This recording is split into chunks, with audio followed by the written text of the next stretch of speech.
Hello കൂട്ടുകാരെ, കഴിഞ്ഞ ദിവസം നമ്മൾ യോഹന്നാൻ്റെ പുസ്തകം 1-ാം അധ്യായം അതിൻ്റെ 1 മുതൽ 8 വരെയാണ് വായിച്ചത്.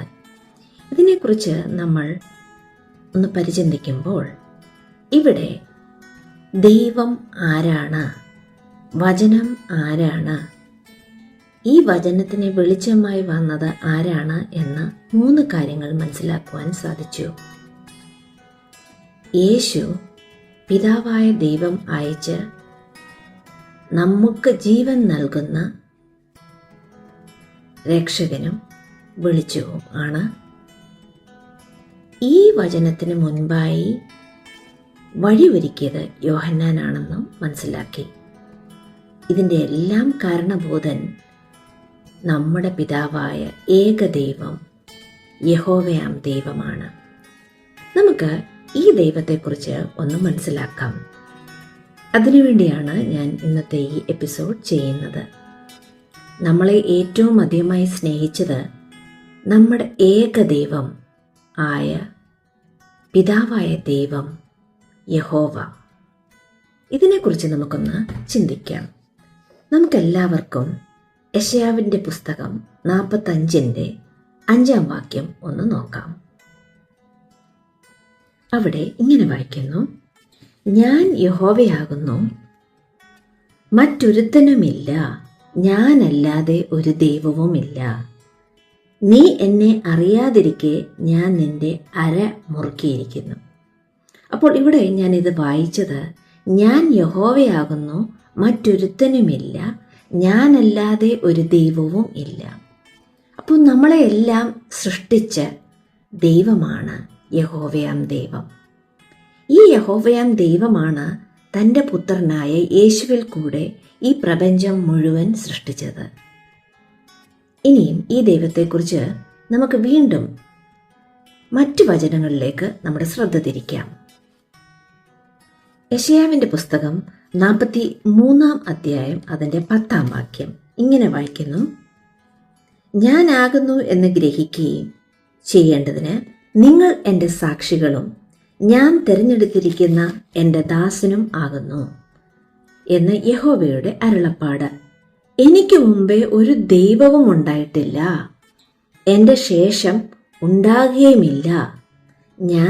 ഞാൻ തന്നെ യഹോവ, ഞാനല്ലാതെ ഒരു രക്ഷിതാവുമില്ല.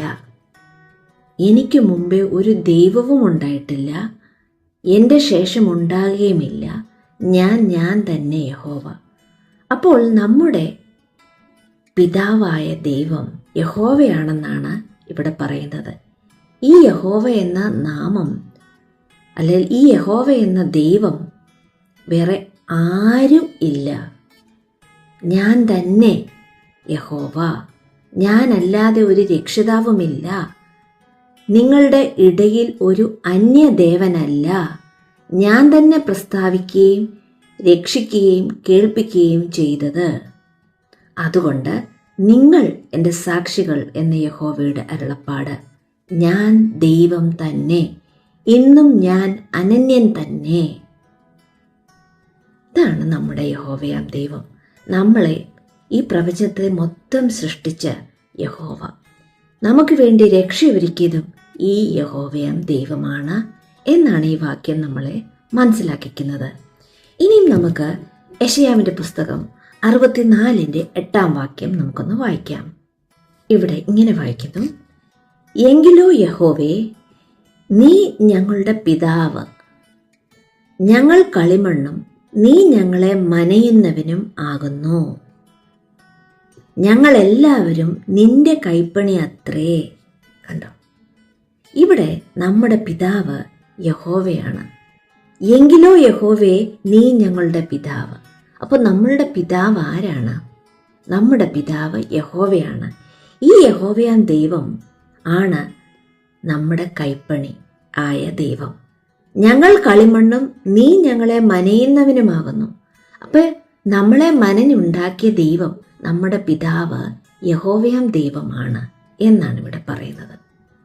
അപ്പോൾ യേശുക്രിസ്തുവിനെ നമുക്ക് രക്ഷകനായി അയച്ചത് ഈ പിതാവായ യഹോവയാണെന്ന് കാണിക്കുവാനാണ് ഞാൻ ഈ വചനങ്ങളെല്ലാം ഇന്ന് എടുത്തു കാണിക്കുന്നത്.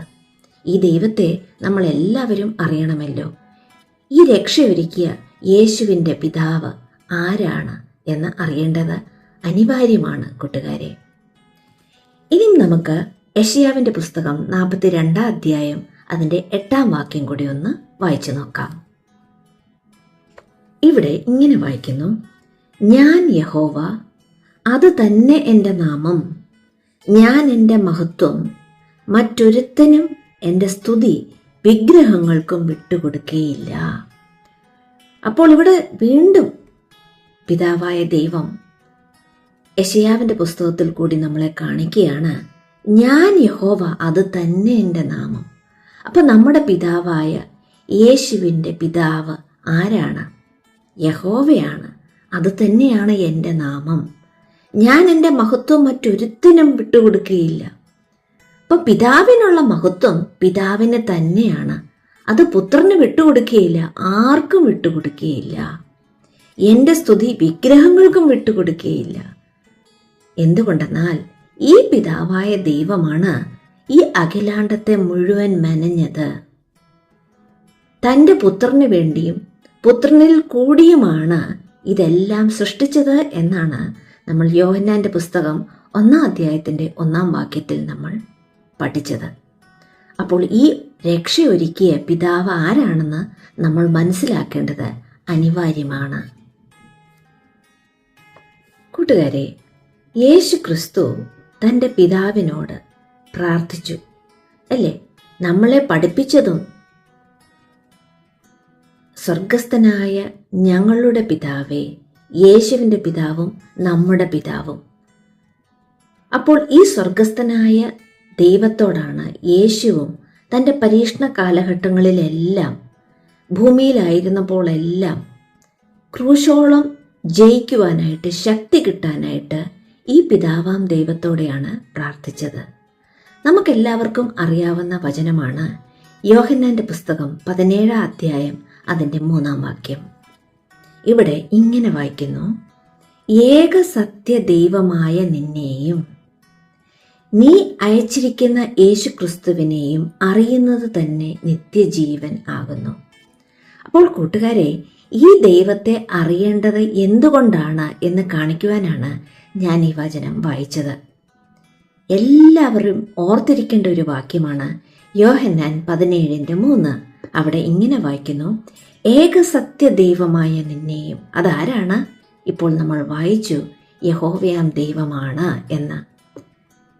ഈ യഹോവയാം ദൈവം അയച്ചിരിക്കുന്ന യേശു ക്രിസ്തുവിനെയും തൻ്റെ പുത്രൻ അറിയുന്നത് തന്നെ നിത്യജീവനാണെന്നാണ്. യേശുവിനെ മാത്രം അറിഞ്ഞാൽ നമുക്ക് നിത്യജീവൻ കിട്ടുകയില്ല. എന്നാൽ ഈ യേശുവിനെ അയച്ച നമ്മുടെ പിതാവായ ദൈവം, യേശുവിനെയും സൃഷ്ടിച്ച, തൻ്റെ ആദ്യജാതനെ സൃഷ്ടിച്ച ദൈവമാണ് യഹോവയാം ദൈവം. അപ്പോൾ ഈ ഏകസത്യ ദൈവമായ യഹോവയാം ദൈവത്തെയും താൻ അയച്ചിരിക്കുന്ന യേശു ക്രിസ്തുവിനെയും അറിയേണ്ടത് നിത്യജീവനിലേക്ക് നമ്മളെ വഴി നയിക്കും എന്നതാണ്. അപ്പോൾ കൂട്ടുകാരെ, യേശു ക്രിസ്തു നമ്മളോട് പറഞ്ഞ ഈ ഏക സത്യ ദൈവം യഹോവയാം ദൈവമാണ് എന്നാണ് പറയുന്നത്. ഇനി നമുക്ക് ആവർത്തന പുസ്തകത്തിലേക്ക് നമ്മുടെ ശ്രദ്ധ തിരിക്കാം. ആവർത്തന പുസ്തകം 6 അധ്യായം അതിൻ്റെ 13 വാക്യം ഇങ്ങനെ വായിക്കുന്നു: നിന്റെ ദൈവമായ യഹോവയെ ഭയപ്പെട്ട് അവനെ സേവിക്കണം, അവൻ്റെ നാമത്തിൽ സത്യം ചെയ്യണം. അപ്പോൾ ഇവിടെ പറയുകയാണ്, നിന്റെ ദൈവമായ യഹോവയെ ഭയപ്പെട്ട് അവനെ സേവിക്കണം. അപ്പോൾ നമ്മൾ ആരെയാണ് സേവിക്കേണ്ടത്? ഈ ഏക സത്യ ദൈവമായ യഹോവയെ, അവൻ്റെ നാമത്തിൽ നാം സത്യം ചെയ്യണം എന്ന്. അതുപോലെ 6 അധ്യായത്തിൻ്റെ 15 വാക്യം വായിക്കുമ്പോൾ, നിന്റെ ദൈവമായ യഹോവ നിങ്ങളുടെ മധ്യേ തീക്ഷ്ണതയുള്ള ദൈവമാകുന്നു. നമ്മുടെ ദൈവം തീക്ഷ്ണതയുള്ള ദൈവമാകുന്നു എന്ന് പറഞ്ഞാൽ ദൈവത്തിൻ്റെ മഹത്വവും സ്തുതിയും ദൈവത്തിന് മാത്രം ആഗ്രഹിക്കുന്ന തീക്ഷ്ണതയുള്ള ദൈവമാണ്. അതിൻ്റെ മുന്നിലത്തെ വാക്യം, നിന്റെ ദൈവമായ യഹോവയുടെ കോപം നിനക്ക് വിരോധമായി ജ്വലിച്ച് നിന്നെ ഭൂമിയിൽ നിന്നും നശിപ്പിക്കാതിരിക്കുവാൻ ചുറ്റുമിരിക്കുന്ന ജാതികളുടെ ദേവന്മാരായ അന്യ ദൈവങ്ങളുടെ പിന്നാലെ നീ പോകരുത്. ഈ പിതാവായ ദൈവം നമ്മളോട് പറയുവാണ്, നമ്മൾ ആരും ജാതികളുടെ ദേവന്മാരായ അന്യ ദൈവങ്ങളുടെ പുറകെ പോകരുത്. പുറകെ പോയാൽ യഹോവയുടെ കോപം നിനക്ക് വിരോധമായി ജ്വലിക്കും. ഞാൻ തീക്ഷ്ണതയുള്ള ദൈവമാകുന്നു. ഈ ദൈവത്തിനോട് മാത്രമേ നമ്മൾ സേവിക്കാവൂ എന്നാണ് ഈ വചനം നമ്മളെ ഗ്രഹിപ്പിക്കുന്നത്.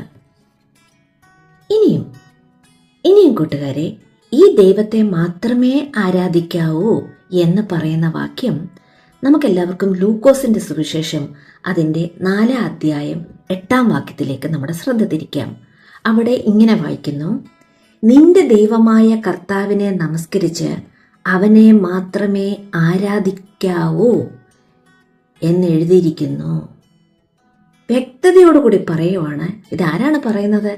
യേശു പറയുകയാണ്.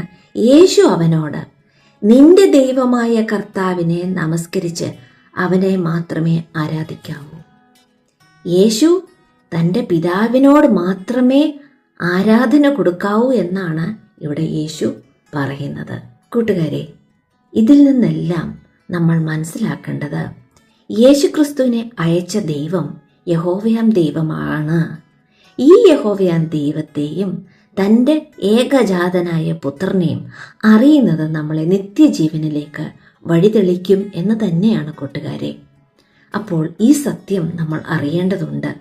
അതിനായിട്ട് തന്നെയാണ് ഞാൻ യോഹന്നാന്റെ പുസ്തകം 1-ാം അധ്യായം മുതൽ വായിക്കുവാൻ ശ്രമിക്കുന്നത്. ഇതാണ് ബൈബിൾ നമ്മളോട് പഠിപ്പിക്കുന്നത്. ഇനി കൂട്ടുകാരെ, മറ്റൊരു മനോഹരമായൊരു വാക്യം ആവർത്തന പുസ്തകത്തിൻ്റെ 21-ാം വാക്യം അല്ലെങ്കിൽ 20-ാം വാക്യം മുതൽ നമുക്ക് വായിക്കാം. നിന്റെ ദൈവമായ യഹോവയെ നീ ഭയപ്പെടണം, അവനെ സേവിക്കണം, അവനോട് ചേർന്നിരിക്കണം, അവൻ്റെ നാമത്തിൽ സത്യം ചെയ്യണം. അവനാകുന്നു നിന്റെ പുകഴ്ച, അവനാകുന്നു നിന്റെ ദൈവം. അപ്പം നമ്മുടെ എല്ലാം ദൈവം, യേശുക്രിസ്തുവിൻ്റെയും ദൈവം ആരാണ്? ഈ പിതാവായ ദൈവമായ യഹോവയാണ്. ഈ യഹോവയാണ് നമ്മൾ ഭയപ്പെടേണ്ടത്. ഈ യഹോവയാണ് നമ്മൾ സേവിക്കേണ്ടത്. അവനോടാണ് നമ്മൾ ചേർന്നിരിക്കേണ്ടത്. അവനാകുന്നു നിന്റെ ദൈവം എന്ന് നമ്മളോട് ആവർത്തന പുസ്തകം 10-ാം അധ്യായം നമ്മളോട് സംസാരിക്കുന്നു. കൂട്ടുകാരെ, ഇനിയും യേശു സ്വർഗാരോഹണം ചെയ്യുന്നതിന് മുൻപേ മറിയോട് യേശു പറഞ്ഞ വാക്യം നമുക്കൊന്ന് വായിക്കാം. യോഹന്നാന്റെ പുസ്തകം 20-ാം അധ്യായം അതിൻ്റെ 17-ാം വാക്യം ഇങ്ങനെ വായിക്കുന്നു: യേശു അവളോട്, എന്നെ തൊടരുത്, ഞാൻ ഇതുവരെ പിതാവിൻ്റെ അടുക്കൽ കയറി പോയിട്ടില്ല. എങ്കിലും നീ എൻ്റെ സഹോദരന്മാരുടെ അടുക്കൽ ചെന്ന് എൻ്റെ പിതാവും നിങ്ങളുടെ പിതാവും എൻ്റെ ദൈവവും നിങ്ങളുടെ ദൈവവുമായവൻ്റെ അടുക്കൽ ഞാൻ കയറിപ്പോകുന്നു എന്ന് അവരോട് പറയുക എന്ന് പറഞ്ഞു. ഇവിടെ യേശു വ്യക്തമായിട്ട് പറയുകയാണ്, എനിക്കൊരു പിതാവുണ്ട് എന്ന്. ആ പിതാവിൻ്റെ അടുക്കിലേക്കാണ് ഞാൻ പോകുന്നത്, അതുകൊണ്ട് നീ എന്നെ തൊടരുത് എന്ന് മറിയയോട് പറയുകയാണ്. ഇതിൽ നിന്നും സ്പഷ്ടമാണ്, യേശു നമ്മുടെ രക്ഷിതാവായ നമ്മുടെ രക്ഷകന് ഒരു പിതാവുണ്ട്, ഒരു ദൈവമുണ്ട്. ആ ദൈവമാണ് യഹോവയാം ദൈവം എന്നാണ് ഇവിടെ നിന്ന് നമുക്ക് മനസ്സിലാകുന്നത്. അപ്പോൾ ഇതിൽ നിന്നെല്ലാം യേശുവല്ല സർവശക്തനായ ദൈവം അല്ലെങ്കിൽ നമ്മുടെ പിതാവ്. നമ്മുടെ പിതാവ് സർവശക്തനായ ഒരേ ഒരു ഏക സത്യ ദൈവം, അത് യഹോവയാം ദൈവമാണ് എന്നാണ് ഈ വാക്യങ്ങളിൽ കൂടെ നമ്മളെ മനസ്സിലാക്കിക്കുന്നത്. ഇനിയും കൂട്ടുകാരെ, യഹോവയാം ദൈവം യേശുവിനോട് പറഞ്ഞത് നിങ്ങൾക്ക് ഓർമ്മ കാണുമല്ലോ. നമുക്ക് സങ്കീർത്തന പുസ്തകം 110-ന്റെ 1-ാം വാക്യം ഒന്ന് വായിക്കാം. യഹോവ എൻ്റെ കർത്താവിനോട് അരുളി ചെയ്യുന്നത്. ഇത് ദാവീദിന്റെ സങ്കീർത്തനമാണ്. യഹോവ എൻ്റെ കർത്താവിനോട് അരുളി ചെയ്യുന്നത്, ഞാൻ നിന്റെ ശത്രുക്കളെ നിന്റെ പാദപീഠമാക്കുവോളും നീ എൻ്റെ വലത്തുഭാഗത്തിരിക്ക എന്ന്. ശത്രുക്കളെ പാദപീഠമാക്കുവോളം യേശു ക്രിസ്തു നമ്മുടെ കർത്താവ് പിതാവായ ദൈവത്തിൻ്റെ വലത്ത് ഭാഗത്തിരിക്കുകയാണ്. അതിനുശേഷം ഈ ശത്രുക്കളെ എല്ലാം കീഴടക്കിയതിന് ശേഷം യേശുക്രിസ്തു എല്ലാം പിതാവായ ദൈവത്തിനോട് ഏൽപ്പിക്കും എന്നതാണ്. ഇതിനെക്കുറിച്ച് നമുക്ക് 1 കൊരിന്ത്യർ 15 അധ്യായം അതിൻ്റെ 24 വാക്യം മുതൽ താഴോട്ട് വായിക്കാം. അവിടെ ഇങ്ങനെ വായിക്കുന്നു: അന്ന് അവൻ എല്ലാ വാഴ്ചയ്ക്കും അധികാരത്തിനും ശക്തിക്കും നീക്കം വരുത്തിയിട്ട് രാജ്യം പിതാവായ ദൈവത്തെ ഏൽപ്പിക്കും. അവൻ സകല ശത്രുക്കളെയും കാൽ കീഴാക്കുവോളം വാഴേണ്ടതാകുന്നു. ഒടുക്കത്തെ ശത്രുവായിട്ട് മരണം നീങ്ങിപ്പോകും. സകലത്തെയും അവന്റെ കാൽ കീഴാക്കിയിരിക്കുന്നു എന്നുണ്ടല്ലോ. സകലവും അവന് കീഴ്പ്പെട്ടിരിക്കുന്നു എന്ന് പറഞ്ഞാൽ സകലത്തെയും കീഴാക്കി കൊടുത്തവൻ ഒഴികെയത്രേ എന്ന് സ്പഷ്ടം. എത്ര വ്യക്തതയോടുകൂടിയാണ് ഇവിടെ നമുക്ക് വചനം കാണിച്ചു തരുന്നത്. പിതാവായ ദൈവത്തിൻ്റെ വലത്ത് ഭാഗത്ത് യേശു കുഞ്ഞാട് ഇരിക്കുകയാണ്. ഇത് എന്നുവരെ ആയിരിക്കും വലത്ത് ഭാഗത്ത് ഇരിക്കുന്നത്? പിന്നെ അവസാനം അന്ന് അവൻ എല്ലാ വാഴ്ചയ്ക്കും അധികാരത്തിനും ശക്തിക്കും നീക്കം വരുത്തിയിട്ട് രാജ്യം പിതാവായ ദൈവത്തെ ഏൽപ്പിക്കും എന്നാണ്. എല്ലാത്തിനെയും എല്ലാ ശക്തികളെയും കീഴടക്കിയ ശേഷം യേശു കുഞ്ഞാട് പിതാവായ ദൈവത്തെ ഏൽപ്പിക്കും. അവൻ സകല ശത്രുക്കളെയും കാൽ കീഴാക്കുവോളം വാഴേണ്ടതാകുന്നു. എല്ലാ ശത്രുക്കളെയും നീക്കം ചെയ്യുന്നത് വരെ യേശു ക്രിസ്തു പിതാവിൻ്റെ വലത്ത് ഭാഗത്ത് വാഴും. ഒടുക്കത്തെ ശത്രുവായിട്ട് മരണം നീങ്ങിപ്പോകും. സകലത്തെയും അവന്റെ കാൽ കീഴാക്കിയിരിക്കുന്നു എന്നുണ്ടല്ലോ. ഈ ഒടുക്കത്തെ ശത്രുവായ മരണത്തെ വരെ നീക്കിയിട്ട് എല്ലാത്തിനെയും കാൽ കീഴാക്കി സകലവും അവന് കീഴ്പ്പെട്ട് എന്ന് പറഞ്ഞാൽ സകലത്തെയും കീഴാക്കി കൊടുത്തവൻ. ആരാണ് സകലത്തെയും കീഴാക്കി കൊടുത്തത്? തൻ്റെ പിതാവായ ദൈവം, യഹോവയാം ദൈവം. ഒഴികെ എല്ലാവരും യേശുവിന് കീഴ്പ്പെട്ടിരിക്കുന്നു എന്നാണ് ഈ 1 കൊരിന്ത്യർ 15 അധ്യായം അതിൻ്റെ 24 മുതൽ 26 വരെയുള്ള വാക്യങ്ങൾ. എത്ര സ്പഷ്ടമാണ് കൂട്ടുകാരെ! ഇതിൽ നിന്നെല്ലാം നമ്മൾ മനസ്സിലാക്കുന്നത് എന്താണ്? നമ്മുടെ പിതാവും യേശുവിൻ്റെ പിതാവും സർവശക്തനായ യഹോവയാം ദൈവമാണെന്നും ആ ദൈവമാണ് ഏകസത്യ ദൈവം.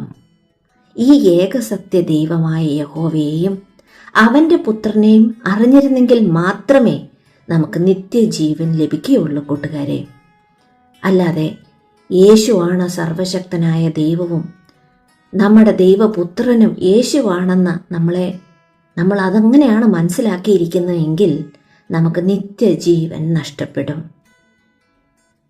ഏകസത്യ ദൈവമായ നിന്നെയും നീ അയച്ചിരിക്കുന്ന യേശുക്രിസ്തുവിനെയും അറിയുന്നത് തന്നെയാണ് നിത്യജീവൻ എന്നാണ് നമ്മളവിടെ യോഹന്നാൻ 17:3 നമ്മളെ പഠിപ്പിക്കുന്നത്. ഇനിയും കൂട്ടുകാരെ, യേശുവിനോടൊപ്പം നമ്മൾ എല്ലാം അതിജീവിച്ച് യേശുവിനോടും തൻ്റെ പിതാവായ ദൈവത്തോടും വിശ്വസ്തമായി ഇരിക്കുകയാണെങ്കിൽ നമുക്ക് കിട്ടുന്ന പ്രതിഫലം എന്താണ്? അതിനെക്കുറിച്ച് നമുക്ക് വെളിപാട് പുസ്തകം 3:12 നമ്മുടെ ശ്രദ്ധ തിരിക്കാം. കൂട്ടുകാരെ, നമുക്ക് വെളിപാട് പുസ്തകം 3:12 വാക്യം നമുക്കൊന്ന് വായിക്കാം. ജയിക്കുന്നവനെ ഞാൻ എൻ്റെ ദൈവത്തിൻ്റെ ആലയത്തിൽ ഒരു തൂണാക്കും. അവൻ ഒരിക്കലും അവിടെ നിന്ന് പോകുകയില്ല. എൻ്റെ ദൈവത്തിൻ്റെ നാമവും എൻ്റെ ദൈവത്തിൻ്റെ പക്കൽ നിന്ന് സ്വർഗത്തിൽ നിന്ന് തന്നെ ഇറങ്ങുന്ന പുതിയ യെരൂശലേം എന്ന എൻ്റെ ദൈവത്തിൻ്റെ നഗരത്തിൻ്റെ നാമവും എൻ്റെ പുതിയ നാമവും ഞാൻ അവൻ്റെ മേൽ എഴുതും. എത്ര നല്ല വാക്യമാണ് കൂട്ടുകാരെ! ഇതിനു വേണ്ടിയാണ് നമ്മൾ കാത്തിരിക്കേണ്ടത്. നമ്മൾ ജയിച്ചാൽ, ഈ അന്ധകാര ശക്തിയെ ജയിച്ച് ക്രൂശോളം യേശുവിനോടും പിതാവായ ദൈവത്തോടും വിശ്വസ്തമായി ഇരുന്നാൽ, ജയിക്കുന്നവനെ ഞാൻ എൻ്റെ ദൈവത്തിൻ്റെ ആലയത്തിൽ ഒരു തൂണാക്കും. യേശുവാണിത് പറയുന്നത്. പിതാവായ ദൈവത്തിൻ്റെ ആലയത്തിലെ ഒരു തൂണാക്കും.